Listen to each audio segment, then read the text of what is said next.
سر اگر ایک ماں ہے وہ ڈپریشن کی پیشنٹ ہے اور وہ اس کیپیسٹی میں نہیں ہے کہ بچے کی کفالت کر پائے، تو کیا اس صورت میں جو بچہ ہے وہ باپ کو مل سکتا ہے؟ دیکھیے، کسٹڈی کے کیس کے اندر ہمیشہ سے عدالت کے سامنے صرف ایک موضوع ہوتا ہے، وہ ہے بچے کا ویلفیئر۔ عدالت نے یہ دیکھنا ہے کہ وہ بچہ جس شخص کے پاس ہے کیا اس بچے کو بیسٹ ویلفیئر اس کا مل رہا ہے یا نہیں مل رہا، اور اگر عدالت کے سامنے یہ موضوع آ جائے کہ اس کا ویلفیئر نہیں مل رہا تو عدالت اس شخص کو اس پیرنٹ سے لے کر کسی دوسرے پیرنٹ کو دے سکتی ہے۔ کسٹڈی کے کیسز کے اندر سب سے امپورٹنٹ ریلیونٹ سیکشن 17 ہے، جو یہ کہتا ہے کہ جب بھی ویلفیئر کا تعین کیا جائے گا تو اس ٹائم پہ دونوں پیرنٹس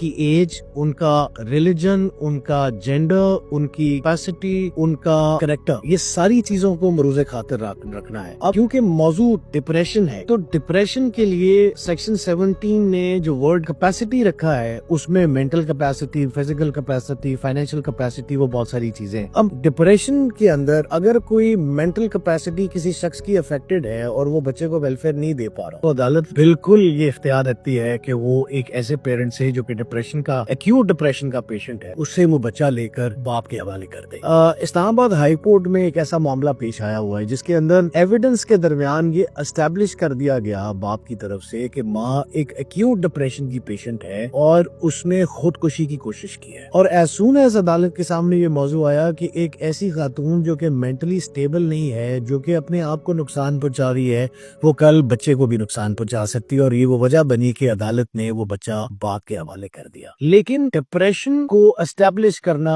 یا مینٹل کیپیسٹی کو اسٹیبلش کرنا یہ کوئی آسان کام نہیں ہے۔ اس کے لیے اگر کوئی باپ یہ کہہ رہا ہے، الج کر رہا ہے کہ جی ماں ڈپریشن کی پیشنٹ ہے، تو پھر ڈپریشن تو ایک بخار کی طرح جو آج ہے پرہیپس کل نہیں ہے، پرہیپس آپ کے اراؤنڈ ہر شخص کو ڈپریشن ہو سکتا ہے، تو اس کی انٹینسٹی کو اسٹیبلش کرنا بہت ضروری ہے۔ یا تو کوئی میڈیکل ریکارڈ لگایا جائے کہ جی وہ کس لیول کی میڈیسنز کو یوز کر رہے ہیں، یا مینٹل بورڈ تشکیل دلوایا جائے تاکہ اس خاتون کی مینٹل کیپیسٹی کو ایویلویٹ کیا جائے کہ بھئی یہ اس کی جو سٹیٹ ہے اس ٹائم پہ وہ کیا ہے، ڈپریشن کی کنڈیشن کیا ہے، کیا وہ کیور ہو رہا ہے، نہیں ہو رہا ہے، کب سے چل رہا ہے۔ یہ وہ سارے ایسپیکٹس ہیں جو کہ ایونچولی ایک ایکسپرٹ وٹنس میڈیکل بورڈ کی تشکیل سے ایویلویشن سے یہ ڈٹرمن کر لیا جائے کہ مدر کو جو ڈپریشن ہے وہ کیا۔ سو ایونچولی اگر یہ اسٹیبلش ہو جائے in the court by the father کہ mother is having acute depression and she is not in the position to take care of the minor, تو عدالت 100% وہ بچہ باپ کو دے سکتی ہے۔